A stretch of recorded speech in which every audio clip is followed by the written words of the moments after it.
Atlas. When it comes to Guardians in Smite, very few come close to the sheer power level of Atlas. Ever since his release in December, nearly 2 years ago, he's been creating a major stir on the battleground. Pros love him, noobs hate him, and as for the majority community, they truly don't know how to use him to his fullest extent. Understandable, considering just how many levels there are to this Greek behemoth.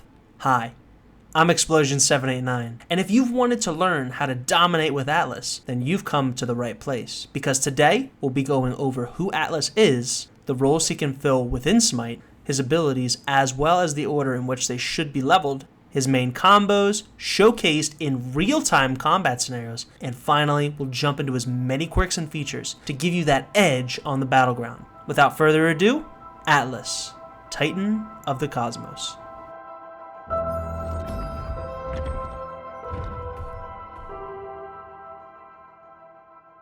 Alright, time to talk Atlas. In Smite, Atlas is a guardian, and a thumping good one at that. With his high crowd controlling abilities and buffs/debuffs he can give to those around him, he is a strong candidate for the support role. However, in today's constantly evolving meta, you can flex pick him in the solo lane as well. His ability to poke down the enemy team from a distance, whilst frontlining or protecting his squishies, makes him a well-rounded pick for almost any team composition. He can easily set up kills for his team, or take them out himself if others are preoccupied. Having an Atlas on your team means you'll never be alone in a team fight. Personal difficulty rating for Atlas is average, as his combos and overall playstyle are easy to pick up, but in my eyes, once mastered, he definitely finds his home in difficult. You guys digging me? Sweet, now on to the abilities.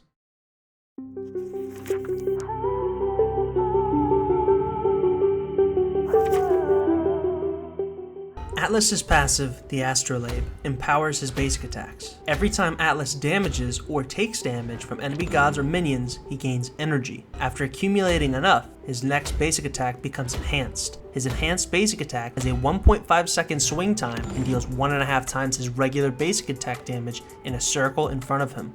Additionally, Atlas deals an extra 8 damage per level, and enemy gods that are struck are trembled for 2 seconds. Minions and jungle buffs are stunned for the 2-second duration. His first ability, Unburden, has him launch his Astrolabe forward, crashing down from a range. Upon landing, this ability deals damage to those inside and applies a 30% slow for 2 seconds. For the next 6 seconds, Atlas may keep the Astrolabe on the ground, and his basic attacks now apply to all those trapped in its radius. Enemy minions will only take 50% of the damage, and every charge of the Astrolabe will cost 5 additional mana. Once the time has expired, or if Atlas chooses to cancel the ability, the Astrolabe will return to him and go on cooldown. Atlas's second ability, Gravity Pull, is what makes him so strong. For the next second, you'll begin channeling with your Astrolabe in front of you, being immune to knockups. Once finished channeling, you will pull all enemies towards you, dealing damage. However, if an enemy god is too close, you'll scoop them up and hold them suspended in your control for a moment before releasing them in front of you, and dealing additional damage. If Atlas's Astrolabe was already deployed using his 1, then you'll channel around his Astrolabe instead. After a second, all enemies inside the radius will be pulled and trapped in the center before flying out towards Atlas. Such a strong and versatile ability. Kinetic Charge, Atlas's third ability, has him rush forward with 35% more movement speed and causes a small explosion that damages and slows enemies upon collision. While running, he is immune to all slows and knockups. Allies near Atlas also have their movement speeds increased, and every slow applied to them is cleansed. For every slow cleansed, Atlas increases his explosion slow by 25% up to a maximum of 75%. Finally, Atlas's ultimate is called a Gamma Ray Burst, and this is a fun one, guys. He calls down from the heavens a large radioactive field in front of him, pulsing light every 0.5 seconds. Every time an enemy is hit by the pulse, they'll gain a stack of radiation, damaging them and having their protections lowered by 5% up to a maximum of 35%. Additionally, they'll also have their respective power levels reduced by 2% up to a maximum of 14%. After 5 seconds, or upon refiring the ability, the radioactive field will transform into a global laser beam heading in the direction Atlas is looking. All enemies caught in its wake will receive a substantial amount of damage and gain focused radiation, causing them to take another 3 ticks worth of regular radiation. Now, it's time to talk leveling order, so here we go. At level 1, you're really going to have 2 options here to choose from, guys. You can grab your 3 for strong damage against those initial buffs and getting to wave faster than your opponents, or you can throw a point into your 1 for some safe poke against the wave until you level up. Personally, I like to grab his 3 because it's a more aggressive playstyle and therefore can reap a higher reward as well as get you out of trouble should you find yourself in it. For level 2, whichever point you chose to not opt for, go ahead and grab the other. So if you grabbed his 3, go ahead and grab your 1, and on the flip side, if you grabbed his 1, you're going to want to grab his 3. These abilities are too strong to not pick for your first 2 levels as they work great together and serve you well. Now it's time for level 3, and without a doubt, you need to pick up his 2. This gives you so much control in the early game. You can pull people into your towers or set up kills easily with an early game gank from your jungler. Likewise, if your carry gets into trouble, you will save his life or burn beads early on. For level 4, personally, I like to throw another point into his 3 because the damage scaling is great at 50 per level, but I can certainly see why others would opt for his 1 for more safe poke and lower cooldown. Using his 1 repeatedly is nice, but can quickly deplete your mana before you get some more items online, and having to back even 1 more time than you'd have to can really give up a lead in the early game pressure. Finally, for level 5, pick up his ultimate. It's a wonderful ability, does a ton of damage early game, and can lock down squishies who decided to lazy back, and that's hilarious. After that, I would strongly suggest that you max his 3. It's great damage and poke while you become more tanky. Follow through with that with your 1. Again, more solid damage and you will have lower cooldowns, leading to even greater utility. Once that's finished, there's really nowhere to go but his 2, and don't get me wrong, his 2 is essential for his kit. It just doesn't do the damage or have any of the other benefits to leveling up. You know, it's similar to Susanoo's 2 if you know what I'm talking about. Always put a point into your ultimate whenever you get the chance, as you'll certainly feel the difference with each level and it'll be that much more potent. So, now we know Atlas's abilities, what they do, and how you should level them. Let's see some bread and butter combos in action.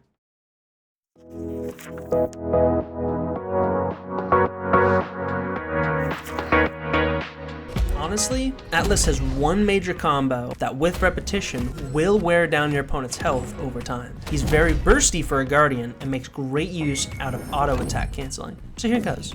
You're going to want to start off with throwing down his 1. As soon as it lands, use an explosive basic attack and recall it immediately. Don't wait, guys. While the astrolabe is flying back to you, you actually can sneak a basic attack in to your target without the animation for it. After that, use your 3, and after it explodes, bang, fire off another basic attack. Then use your 2 to pick up the target, and do with him as you please. And this, folks, is his B&B or bread and butter combo. The key with Atlas is cramming as much damage in as little time as possible. Rinse and repeat. Oftentimes I see most players continuously spamming his astrolabe pulse damage when they really should be recalling it to use their other abilities. Don't do this, as you'll not be using Atlas to its fullest extent and you'll leave opponents the time to react to your next play. The only other thing I can think of is planting his ultimate down and keeping as many enemies inside its radius for as long as possible. Therefore, it'll be making the most impact. You can do this most easily by using your B&B combo. Alrighty, time to see Atlas in action in some real-time combat scenarios. Alright guys, real-time scenarios, real-time abilities here. I have a Clash match. It was the game mode of the day a few days ago. Had a lot of fun matches on that day here. But I'm going after this Neith here. I see her pop her Aegis, wait for the duration to fully finish. Zeus was on it. Throw her back to the wolves. She's going to backflip. Not a problem. Use my AA cancels, and then we pick up that kill. But I am going to double back to the team because I see that the King Arthur is actually, you know, doing some damage. But Medusa was ready. Oh my goodness, she was ready. We're going to finish off that Ares, no problem. Persephone thinks it's funny to tag me with her 1, but what she didn't realize is that she was actually charging up my 3 for a bigger slow. Slam the astrolabe down her head, and that is the end of her. Bang. It was good to see Atlas on offense, but how is he on defense? So for this next clip, guys, we're going to see an Atlas go in on my Aphrodite here, but by using my 2, I was able to give her enough time, and my team enough time, to react to pick up that kill. Now we're going to shift onto a more offense. I see Neith right here. I see that she's going to be backflipping back into the middle, so I'm going to zone her off with my 1, and I actually am going to pick up the kill there, actually.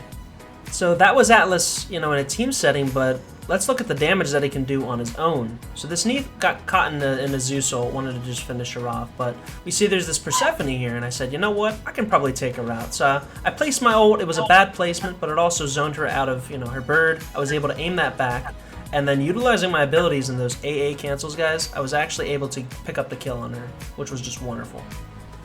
For the last clip, guys, I just want to showcase teamwork here. I had this Medusa here on low health, but there was a Thanatos that was trying to eat her alive. Ares blinked in, hoping to get the kill and save his teammate, but that's just not going to happen, honestly. So we had an Ares here, and he was full health just a moment ago, but using my ult to lower his protections for my Medusa, she's doing quite a bit of damage and has the utmost faith in me. Neith came in with another blink. Everyone on that team really loved blink. And again, by blocking basics and her having the confidence and me landing my abilities consistently, we did a great thing and totally turned that outcome around.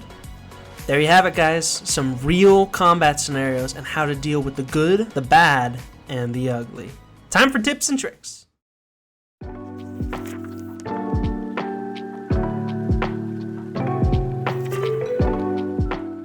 I said this before, but I will say it again, that immediately after canceling your 1, you can sneak a basic attack in without the animation even going off, meaning enemy players won't have time to react or even consider the extra damage that they will be taking. This works especially well if your passive is charged, because they'll just become trembled out of nowhere, it seems.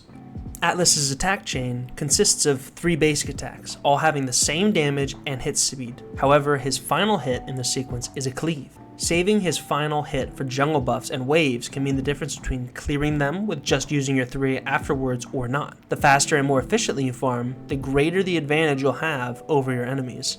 Saving his ultimate for jungle bosses or titan sieges is a great boost to your team. Not only does it do damage to them, but reduces their protections significantly for you and your whole team. It also is a great tool for securing those objectives in the event of a toss-up. One interesting tip, even the pro players don't know, is that while you're holding someone with your 2, you can actually hit the jump button to drop them in place rather than launching them forward. In some cases, with an extra coordinated team, you can use this to pin them against a wall or your teammates, stopping their movement completely. This is a very hard thing to accomplish, but a novelty Atlas players should know, for sure. Now, practicing these tips and knowing these tricks is a surefire way to propel you up through the ranks in all game modes with Atlas. You're going to notice right away a huge difference in your gameplay.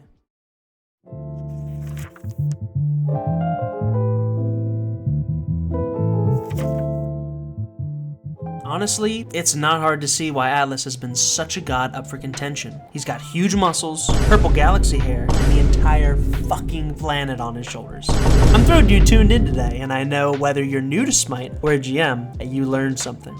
Please feel free to share this video with all of your Guardian friends, as you can master Atlas together. If you liked this video, go ahead and give it a thumbs up. And likewise, if you hated it, give it a thumbs down. If I missed any tips about Atlas that you think should be in this video, don't be shy. Leave a comment down below as I read and respond to all of them. I'd love to hear what you guys have to say. This is, and has always been, Explosion789, and I will see you all on the battleground. Thanks, guys.